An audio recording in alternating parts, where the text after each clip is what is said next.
चक्कर आने के प्रमुखतः 3 कारण ही हैं। वर्टिगो का मतलब होता है चक्कर आना और डिजीनेस का मतलब होता है कंपन होना। वर्टिगो जिस बंदे को होता है उसको पूरा पूरा घूमते हुए दिखता है, गोल-गोल। डिजीनेस कैसा लगता है? डिजीनेस में ऐसा परसीवरेंस होता है कि जैसे भूकंप आ रहा हो। इलाज सबका संभव है। आपको कोई भी ऐसी समस्या हो तो अपने न्यूरोलॉजिस्ट या ईएनटी स्पेशलिस्ट को दिखाएं। नमस्कार, मैं doctor Shishir Pandey, consultant neurologist, Felix hospital sector 137 Noida में आपका स्वागत करता हूं। आज हम बात करेंगे वर्टिगो एंड डिजीनेस के बारे में।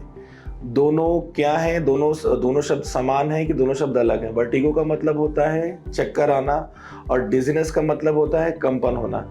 पता कैसे लगता है? दोनों में अंतर क्या है?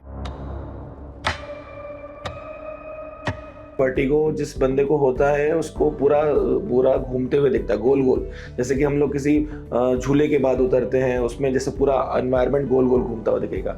डिजीनेस कैसा लगता है? डिजीनेस में ऐसा परसीवरेंस होता है कि जैसे भूकंप आ रहा हो, चीज़ें हल्की-हल्की हिल रही हो, अनस्टेबल हो। आप वॉक करेंगे, आपको लगेगा कि धरती हिल रही है। तो इट इज़ मतलब जैसे आभास होता है कि भूकंप आ रहा हो, उसको हम लोग डिजीनेस बोलते हैं। कारण क्या होते हैं? वर्टिगो के 3 प्रमुखता कारण होते हैं। एक तो वर्टिगो हमारा कान की वजह से आ सकता है, कान में कोई इन्फेक्शन हो, ईयर इन्फेक्शन हो, उसकी वजह से आ सकता है, जो कि हमारा जो ईयर का जो इंटरनल ईयर होता है वो बैलेंस बनाने में हेल्प करता है ना?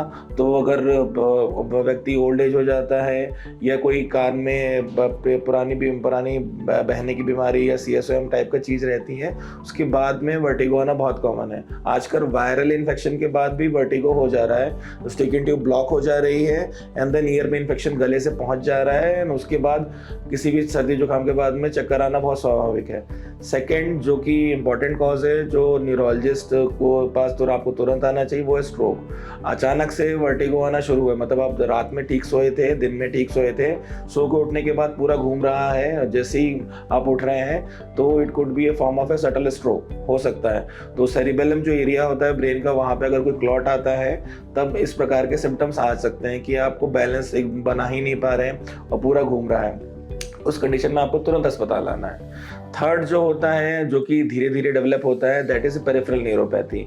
और उस कंडीशन में क्या होता है कि आप जब चलते हैं तो आपको लगता है कि आपका बैलेंस ठीक नहीं बन रहा है and there is some sort of a disbalance. ये आपको पैरों, मगर उसके साथ में आपको पैरों में झुंझुनाहट, नमनेस या पेन रह सकता है, तो वो न्यूरोपैथी के साइन होते हैं। डिजीनेस की मेन कॉमन कॉज क्या रहते हैं? डिजीनेस जनरली बीपी फ्लक्चुएशन से ज़्यादा कॉमन होता है। जैसे कि आप ज़्यादा देर लेटे रहें या बैठे रहें, किसी पोजीशन में बैठ के काम करें, अचानक से आप उठेंगे, पूरा लगेगा कि जैसे घूम गया या पूरा हिल गया।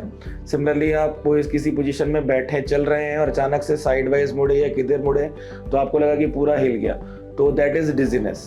तो वो भी सम सॉर्ट ऑफ पहला कारण तो उसका बीपी फ्लक्चुएशंस रहते हैं, लो बीपी होना, अचानक से बीपी का गिर जाना, पेरिफेरल पूलिंग के कारण पे जो ब्लड होता है काफ़ी देर बैठने से पैरों में इकट्ठा हो जाता है, हम जब खड़े होते हैं तो ब्रेन में जा नहीं पाता, उसकी वजह से हो जाता है। सेकेंड कॉज आपका ईयर भी हो सकता है। ईयर में भी वही सेम है, अगर ईयर का इंटरनल ईयर हमारा डैमेज हो गया होगा तो भी जब बैलेंस होंगे, भले ही वो उतना खराब ना हो, एक्यूट में न्यूरोनाइटिस जब होती है, इन्फेक्शन होता है, तब पूरा गोल गोल आता है, बट अगर क्रॉनिक हो जाता है तो it perceive as a dizziness, कि मतलब थोड़ा सा भी आप हिले तो फिर आपके डिसबैलेंस हुआ, बट आपके ब्रेन ने उसको कंट्रोल कर लिया, तो that is a sign of a chronic ear disease. और सबसे बड़ा मिथ क्या है कि सर्वाइकल की वजह से चक्कर आता है। ऐसा बहुत रेयर कंडीशन में होता है। इसके लिए आपको थोड़ी एनाटॉमी भी समझनी पड़ेगी।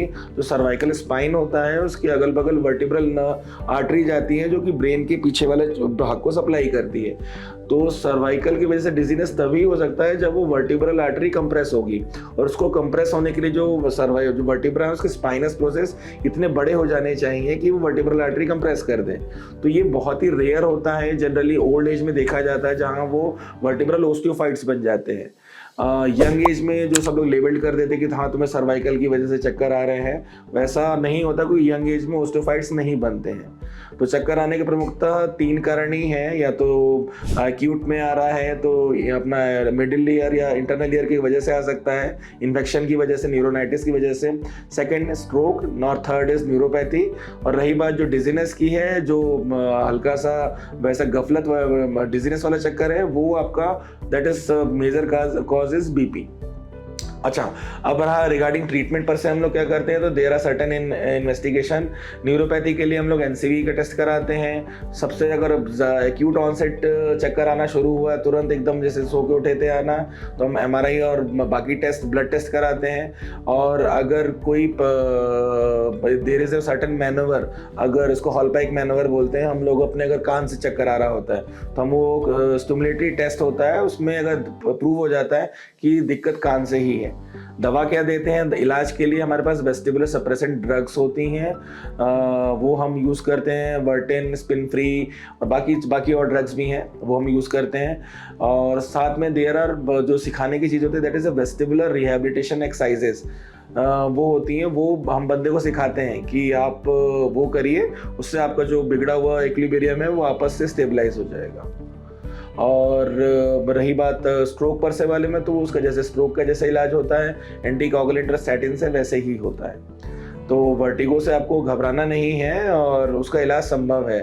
और एक बाकी जो कान की बड़ी बीमारियां हैं जिसकी वजह से वर्टिगो होता है, उसमें बिनाइन पोजिशनल पैरोक्सिस्मल वर्टिगो, जिसको बीपीवीपी बोलते हैं। एक होती है ट्रिपल पीपीडी, वो होता है पोजिशनल परसेप्शन ऑफ डिजीनेस। उसमें व्यक्ति को वहम हो जाता है कि उसको डिजीनेस हो रही है या चक्कर आ रहे हैं, तो वो डरता है कि वो मतलब वो जल्दी उठ के काम करने से डरेगा, बहुत धीरे चल के काम करेगा, मैं ज़्यादा तेज चलूँगा तो मैं चक्कर आ जाएगा और मैं गिर सकता हूँ। तो उसके लिए फिर हमें एंटीसाइकोटिक या सेरोटोनिन रीअपटेक इनहिबिटर्स होती है, उनका इस्तेमाल करना पड़ता है।